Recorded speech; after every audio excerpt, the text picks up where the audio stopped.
अखिल भारतीय अंधश्रद्धा निर्मूलन समिति के संस्थापक, संगठक, वक्ता और विचारवंत प्राध्यापक श्याम मानव इनका 15 फरवरी को व्याख्यान आयोजित किया गया है।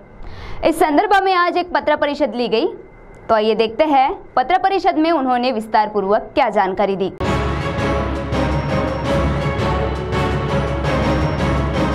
अखिल भारतीय अंधश्रद्धा निर्मूलन समिति के संस्थापक, संगठक, ख्यातनाम वक्ता और विचारवंत प्राध्यापक श्याम मानव इनका भारतीय लोकशाही पुढील आव्हाने इस विषय पर 15 फरवरी को शाम 6:30 बजे स्थानीय प्रियदर्शनी इंदिरा गांधी सांस्कृतिक सभागृह में व्याख्यान का आयोजन किया गया है। इस संदर्भ में आज एक पत्र परिषद ली गई। आयोजित पत्र परिषद में प्राध्यापक श्याम मानव ने क्या जानकारी दी, आइए सुनते हैं।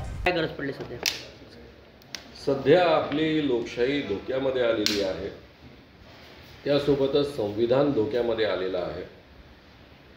ज्या पद्धतीची स्वप्न आपण हे संविधान निर्माण करण्याच्या माध्यमातून पाहिली होती, त्याच्या विरुद्ध दिशेने सध्या देश वाटचाल करतो आहे आणि म्हणून सत्ता बदल या देशामध्ये आवश्यक आहे संविधान वाचवण्यासाठी आणि लोकशाही वाचवण्यासाठी।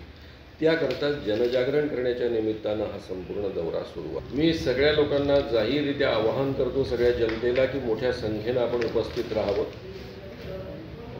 दिनांक 15 तारखेला फेब्रुवारीला प्रियदर्शनी हॉलमध्ये चंद्रपूरमध्ये संध्याकाळी 6:30 वाजता आपल्या लोकशाही समोरील आव्हाने या विषयावरचं व्याख्यान आहे।